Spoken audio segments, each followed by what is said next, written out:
வணக்கம் நண்பர்களே. தமிழ் திரையுலகின்மை ஒரு பெரிய இழப்பை சந்தித்துள்ளது. சொல்லுவதோ இல்மாய் படத்தில் நடித்திருந்த நடிகர் அபிநய் இன்று காலமானார். அவர் வயது 44 என்று தகவல் வெளியாகியுள்ளது.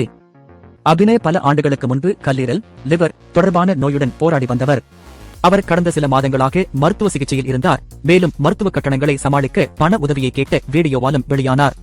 அவரது அறிமுகம் 202-இல் சொல்லுவதோ இல்மாய் என்ற படத்தில். அதே படத்தில் ஹீரோவுக்கு மேல் அவரும் முக்கிய கதாபாத்திரத்தில் இருந்தார். தமிழ் சினிமா உலகின்மை இன்று அவரை நினைத்து பார்க்கிறது. அபிநய் அவர்களின் படைப்புகள், நடிப்பு மற்றும் பொறுமையான வாழ்க்கை அவர்களின் ரசிகர்களுக்கு என்றும் நினைவாக இருக்கும். அவரின் ஆன்மா அமைதியில் தூங்கிடவே முன்பாக நம் அனைவரின் அஞ்சலி. இந்த விடயத்தில் உங்கள் கருத்துக்களை கீழே கருத்து பதிவு செய்ய மறக்காதீர்கள்.